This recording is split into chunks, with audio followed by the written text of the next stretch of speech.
იქცა სულ 7 მნიშვნელოვანი სარეფორმო კანონი, რომელიც ამავე დროს არის ნაწილი ჩვენი ინტეგრაციისა ევროკავშირში. სწორედ ასეთი თანამშრომლობა არის ის, რაც სჭირდება ქართულ ხალხს და პარლამენტს, რომ კანონები, რეგულაციები, რომლებიც გამომდინარეობს ასოცირების შეთანხმებიდან და არის ნაწილი ჩვენი ევროპაში ინტეგრაციისა, ამ კანონ პროექტებზე მუშაობა კერძო სექტორთან ერთად მოხდეს პროფესიულ დონეზე, იმისთვის რომ ყველა მხარე მომზადებული იყოს შემდეგ ამ რეგულაციების მადლობა გადაუხადო ამერიკის განვითარების სააგენტოს, საერთაშორისო განვითარების სააგენტოს და ამერიკელ ხალხს ამ დახმარებისთვის და კიდევ ერთხელ ძალიან ეფექტიანი პროგრამა იყო, რომლის შედეგებიც ჩვენი მოსახლეობისთვის ძალიან ხალხი. ქართულ ოცნებაში საკადრო ცვლილებები რომ შეაფასოთ. ქართულ ოცნებაში საკადრო ცვლილებები რომ შეაფასოთ ბატონო შალვა.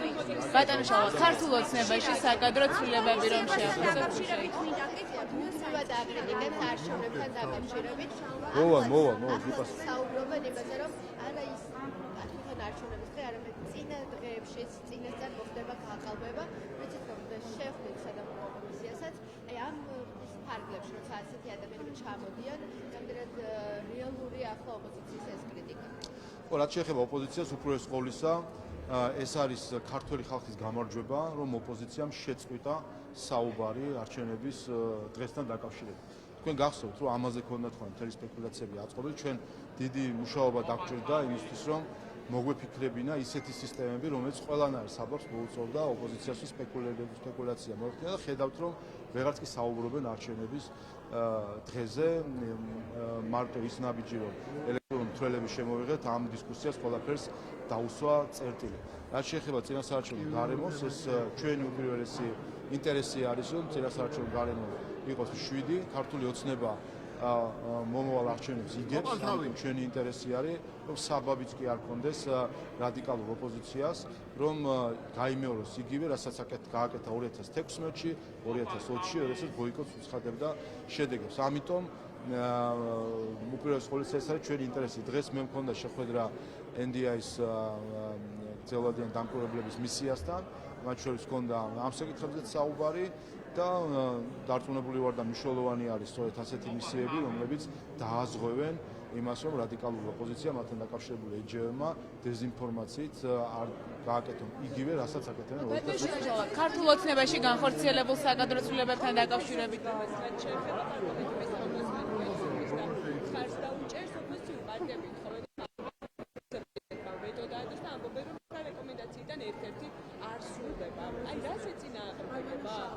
უპირველეს ყოვლისა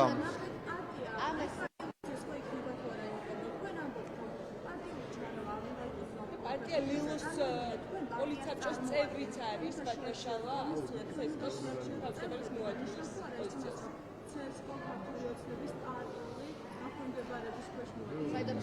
პირველი აი ოპოზიციის ეს განცხადება ხომ არ არის იმის ნაწილი, რასაც ადრე ხედავთ თუნდაც 12 რეკომენდაციის შესრულებას ყოველ ბოიკოტს უცხადებდა მსგავსებაცაც ხომ არ არის ამის ნაწილი.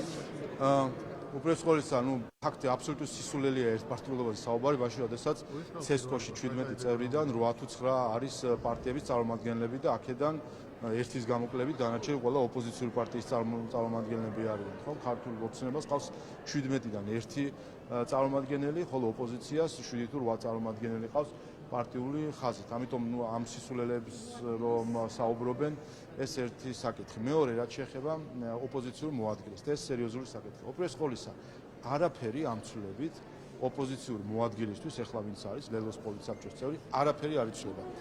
არაფერი უყურეთ მისმენთ. არაფერი არ იცვლება. მას როგორც ჰქონდა ერთი ხმა, ის ერთი ხმა იქნება, რასაც აკეთებდა აქამდე, ზუსტად იგივეს გააკეთებს.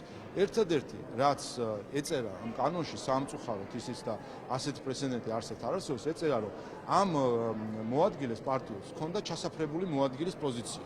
უნდა ჩასაფრებული ყოფილიყო, როდის გადაუბრუნდებოდა ფეხი თავმჯდომარეს, რომ მოვალეობა ვერ შეესაბამება, რომ მერე ჩამხდარიყო თავმჯდომარის სავარძელში. ეს არის ერთადერთი ფუნქცია, რომელიც მას ეწერა. და აქ ახლა კითხვა ისვეს, ისინი, ვინ ჩვენ მოგვიწოდები, რომ ეს დარჩეს. რა მიზნები და განზრახვები აქვს სინამდვილეში მათ უკან?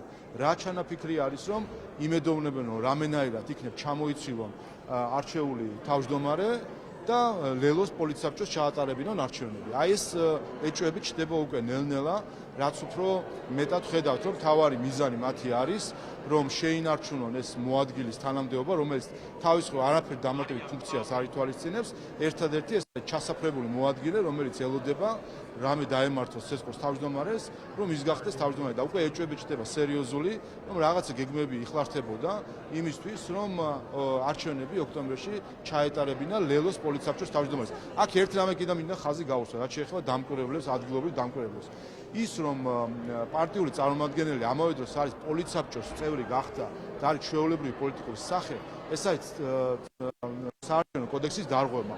არც ერთმა ადგილობრივმა დამკვირვებელმა ორგანიზაციამ საია ისვედი და სხვები, მათ სახელი ბევრია, არც ერთმა არ მიუთითა არც ერთხელ არ მიუთითა ამ ლელოს და მათ შორის ამ წევრს, რომ ის ვალდებულია დაიცვას ნეიტრალიტეტი, ყველამ თვალი დახუჭა ამ სადამკვირვებლო ორგანიზაციამ. ასე რომ აქედანვე ჩანს, რომ შეკრულები არიან როგორც ოპოზიცია რადიკალური, ისე ზოგიერთი ადგილობრივი ეგრეთ წოდებული სადამკვირვებლო ორგანიზაცია შეკრულები არიან იმისთვის, რომ ემზადებიან ოქტომბრის არჩევნების დისკრედიტაციას. ქართულ ოცნებაში განხორციელებული საკადრო ცვლილებები რომ შეაფასოთ, თუ შეიძლება. ბატონო შალვა, ქართულ ოცნებაში განხორციელებული საკადრო ცვლილებები კიდე ერთხელ ზოგადად მაღალი პოლიტიკურ თანამდებობაზე არჩევის დროს პირველი ვიზიტი ყოველთვის მნიშვნელოვანი არის, ამიტომაც მნიშვნელოვანი არის სწორი არჩევანი, სად იქნება პირველი ვიზიტი და სწორედ ეს იყო არჩევანი, რომ პირველი ვიზიტი ყოფილიყო სიგნალი თუ რა არის ჩვენი საგარეო პოლიტიკური ორიენტირი. იცით რომ ირაკლი ყობახიძეს ექნება უმაღლესი დონის შეხვედრები როგორც ბრიუსელში, როგორც ევროკავშირში, ასე ნატოს წარმომადგენლობაში ყველა ხელმძღვანელი შეხვდება და ეს არის ჩვენი გზავნილი იმისთვის, რომ საქართველო აკეთებს ყველაფერს იმისთვის, რომ მოხდეს ჩვენი ინტეგრაცია ევროატლანტიკურ სივრცეში. ახლა მთავარი გადაწყვეტილებები არის ჩვენი პარტნიორების მხარეს, ევროკავშირი იქნება ეს თუ ნატო. იმედი გვაქვს, რომ ისინი ისეთივე გაბედულები იქნებიან, როგორც საქართველო არის გაბედული უკვე 10 წელი.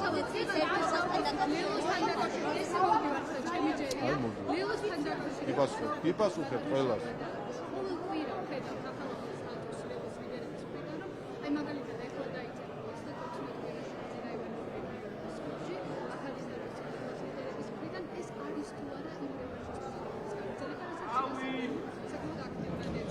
ეს არის ერთიანი ნაციონალური მოძრაობის ერთიანი სტრატეგია, რომელსაც ისინი ზოგი ნაციონალური მოძრაობის მეშვეობით, ზოგი ლელოს მეშვეობით, ზოგი პარტია საქართველოსთვის მეშვეობით ერთიან სტრატეგიაში აქცევს. ამიტომაც ერთიანი ნაციონალური მოძრაობის სტრატეგია არის სხვადასხვა მხრიდან თავდასხმა ქართულ საზოგადოებაზე, პარტიებზე და ეს რადიკალური დღესდღეობის შემოღება. ეს ერთი. მეორე, იმდენად ამაშიც კი არიან უნაროები, რომ სასაცილოდ იხდიან თავს. ამიტომ ჩვენი ოპოზიციის უნარობა ბევრ რამეში ჩანს. ისინი უნარო არიან, რომ ქონდეთ დისკუსია საგნობრივ საკითხებზე, ისინი უნარო არიან, რომ მუხარაც კი ნორმალურად განახორციელონ, არიან თავიხდიან სასაცილო როგორც პროფესიულ დისკუსიაში, ისე სხვა ამ ეგრეთ წოდებულ პიარ ტრეკებში.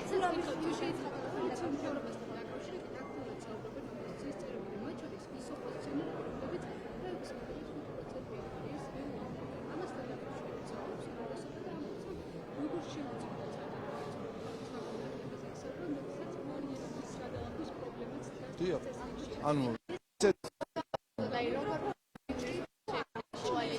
ჩვენ უბრალოდ ყოვლისა ხო 2%-იან პარტიები რო კოალიციებზე და ხელისუფლებაში მოსვლაზე საუბრობენ, ეს კიდევ ერთხელ დასტურია ყოფნისას, მაგრამ ერთი რამე საქართველოს მოსახლეობა მიცის კარგად. 2020 წელს არჩევნები ჩატარდა 1%-იანი ბარიერის პირობებში, ამიტომ ყველა ამ მარგინალურ პარტიას მიეცა შესაძლებლობა შესულიყო პარლამენტში. ჩვენ ვნახეთ რა იყო კოალიცია. კოალიცია იყო ერთიანი ნაციონალური მოძრაობის კოალიცია.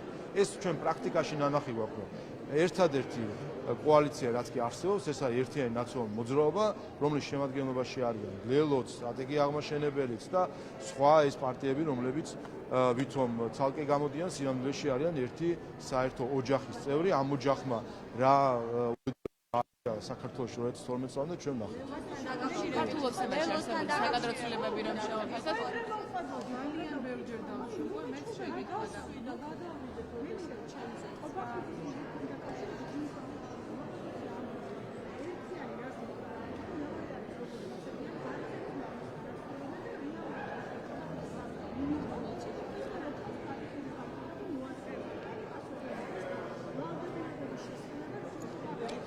შევადაროთ, შევხედოთ რა ხდებოდა ნაციონალ მოძრაობის დროს. ჩვენ დახურული ქონდა კარი ევროკავშირში, წინ არ მიდიოდა მოლაპარაკებები ასოცირების შეთანხმებაზე და იყო გაჭედილი ეს მოლაპარაკებები. მეორე, ჩვენ გვედო ემბარგო, არაოფიციალური, არაფორმალური ემბარგო ჩვენი დასავლელი პარტნიორების მხრიდან იარაღის შესყიდვაზე, ჩვენ არავინ აღარ გვაძლევდა იარაღს 2008 წლის შემდეგ.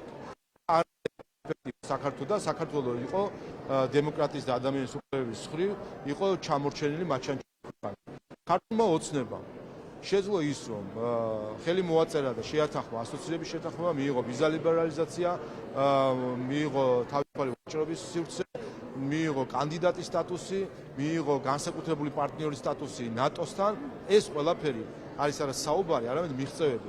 რაც შეეხება საუბრებს ბევრი გვესმის ჩვენ ოპოზიციისგან, სინამდვილეში ისინი აკეთებენ ერთადერთი საქმეს, რომ ეს არის რაიმენარიონ სიტუაცია საქართველოში. ამიტომ როგორც ვიყვებოდით სისტემურად ჩვენს ევროპულ ინტეგრაციას, ზუსტად ასე სისტემურად ყოველგვარი ისტერიის გარეშე, რაც მათ უნდათ რომ დათესონ ამ გადაწყვეტილებებთან დაკავშირებით, რომ დღეს გაიხსნება თუ ხვალ გაიხსნება მოლაპარაკები, ეს ისტერიები არის სწორედ რითაც ისინი გამორჩენიან, ჩვენ საქმით ვაჩვენებთ, რომ ყველა მიზანი, რომელიც ჩვენ დავისახეთ, ყველა მიზანს ვახცევთ და კიდევ ერთი შეგახსენებთ, რომ 2020 წლის არჩევნებში ქართული ოცნება იყო ერთადერთი პარტია, რომელსაც ჰქონდა განაცხადი, რომ ჩვენ შევიტანდით განცხადებას ევროკავშირის წევრობაზე 2024 წელს, დღეს არის 2024 წელი, ჩვენ განაცხადით შევიტანით და კანდიდატის სტატუსიც მივიღეთ.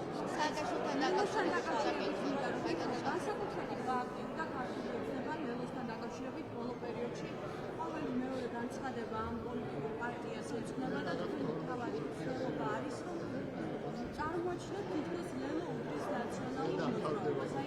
რატომ არის ესეთი განსაკუთრებული მონდომებით ქართული ოცნება, რომ ლელოს დისკრედიტაცია განახორციელოს? ჩვენ განცხადებები კი არ ეძღვნება, ჩვენი პასუხები ეძღვნება კითხვებს და ეს კითხვები მოდის ლელოს კუთვნილი ტელევიზიებიდან. ჩვენ ვიცით, რომ ლელო უკანონო არალეგალურად აფინანსებს სხვადასხვა მედიებს აფინანსებს და ეს მედია საშუალებები, პარტიული მედია საშუალებები ააქტიურებენ ურეიტინგო პარტიის საკითხებს. ეს არის საერთაშორისო შედეგი.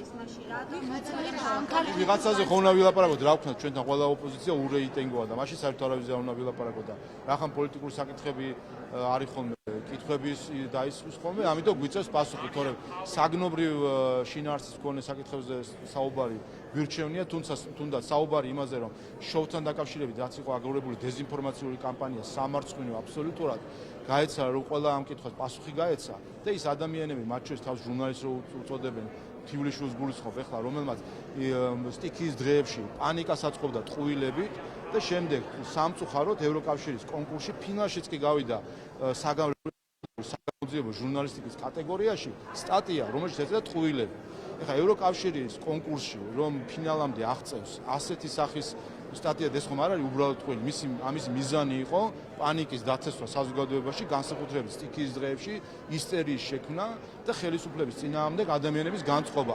როდესაც ასეთი სამუშაოთი არის დაკავებული ადამიანი, რომელიც თავს ჟურნალისტს ეძახის და შემდეგ ნაცვლად იმისა, რომ თუნდაც ჟურნალისტურმა სამყარომ ამხილოს ესეთი დეზინფორმაცია, ეთიკის საბჭომ იმსჯელოს ამასთან დაკავშირებით და ამხილოს ევროკავშირის კონკურსში ფინალამდე აღწევს ტყუილებით სავსე სტატია. ნუ ახლა რაც თან განზრახული ტყუილი იყო.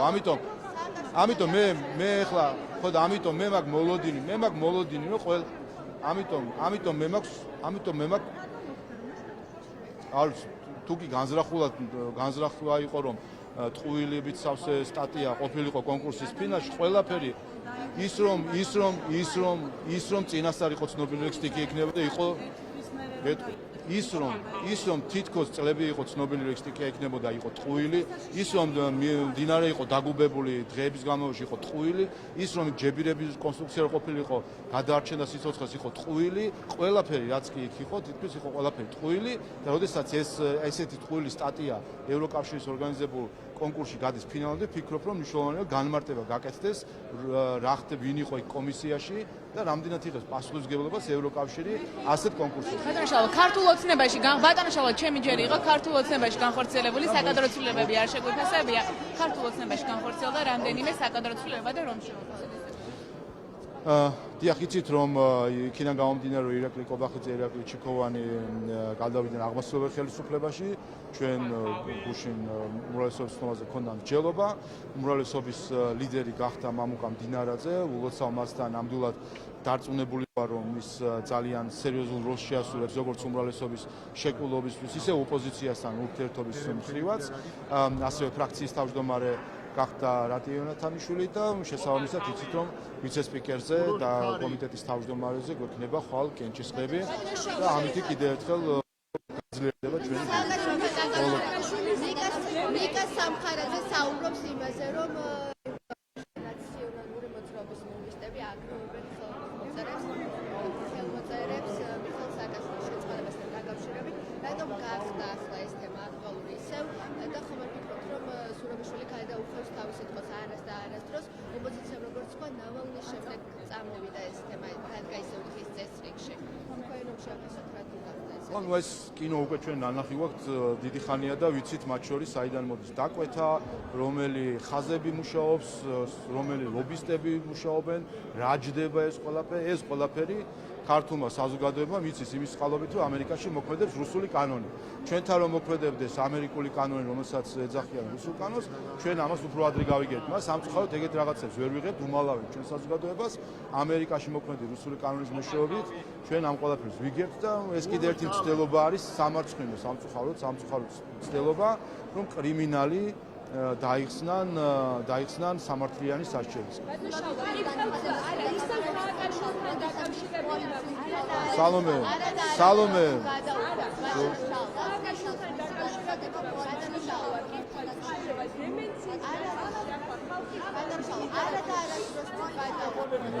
სალომე ზურაბიშვილმა მაშინ როდესაც შეიწყალა ნიკა გვარამია, შემდეგ გავარკვიეთ, რომ ეს მართალი იყო სიურპრიზი ქართული საზოგადოებისთვის, აღმოჩნდა, რომ ის წინასწარ ამას ათანხმებდა უცხოელებთან, მათ შორის ერთ-ერთმა ევროპარლამენტარმა ტალამარტეს წამოწდა კიდევაც, რომ წინასწარ იცოდა, რომ სალომე ზურაბიშვილი იწყალებდა ნიკა გვარამიას. სალომე ზურაბიშვილი თავს ანგარიშვალდებულად ქართული ხალხის წინაშე არ თulis, არის გარკვეული ჯგუფები პოლიტიკური, რომლის წინაშეც ის თავს თulis ანგარიშვალდებულად, რასაც ეტყვიან ზუსტად იმას გააკეთებს. ორი კითხვა და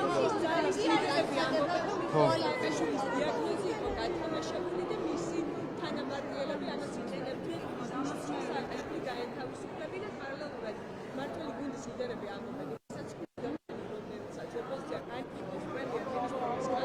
და მას აქვს დემენცია არის ურთიერთგამომრიცხავი, ის ვერ შეძლებს ფიზიკურად დიაგნოზის ხარჯებში და ზოგადად მიხეილ სააკაშვილის ჯანმრთელობის მდგომარეობა, რომელიც გახლის საკითხია, იყო საუბარი, ის საზღვარგარეთ გამგზავრება იმას აჩვენებს, რომ გამოჯანმრთელებულობა და ახლა მედიკოსები საუბრობენ, რომ საქართველოში მისი მდგომარეობა შედარებით უკეთესია. თავისთავად, ვინაიდან ნაკლებად სავარაუდო არის რომ სასწაულები ხდებოდეს ხოლმე, ამიტომ რა თქმა უნდა ხედავთ რა მიხეილ სააკაშვილის დღევანდელ მდგომარეობას და რამდენიმე თვისწინანდელ მდგომარეობას, ვფიქრობ აქედანაც დასკვნას ყველა აკეთებს, რომ ეს იყო თვითდაზიანების მცდელობა იმისთვის, რომ თავი დაეღწია სასჯელისთვის და კიდევ ერთხელ შემდეგ აღმოვაჩინეთ მათ შორის, რომ ლობისტები იყვნენ ჩართული, რომ ექიმები იყვნენ ნაყიდი, რომ პოლიტიკოსების სტატიები იყო ნაყიდი. ამ ყველაფერში ფული იყო ჩადებული და დადებული იყო ყალბი დასკვნები, მათ შორის თუ გახსოვთ ნობელის პრემიის ლაურეატი არის ვიღაც ამერიკელ ექიმზე ამბობდა, რომელიც ტყუილი იყო ასევე, ანუ ამ დონის ტყუილებზე დღისით, მზისით საქართველოდან უცხოეთიდან ქართულ ხალხი ესე დააყენეს და პირდაპირ თვალში ნაცნობს მუჭებით აყრიდნენ, რომ ეუბნებოდნენ, რომ აი ეს ნობელის პრემიის ლაურეატი არის, ეს დემენცია არის, ეს პოლიტიკური პატიმარია, ეს არის ისისა და ყველაფერი იყო ტყუილი. და ამას გვეუბნებოდნენ ჩვენ დასავლური პრესიდან, მედიიდან და პოლიტიკოსები. ასე რომ კიდევ ერთხელ ყველა ვინც ამაში იყო ჩართული, ყველა მე მგონი უნდა ამ საკითხთან დაკავშირებით ბოდიში მოუხადონ ქართულ ხალხს, რომ ასეთ რაღაცაში იყვნენ მონაწილეები. მოდი დავასრულოთ, ძალიან ხო დავასრულოთ.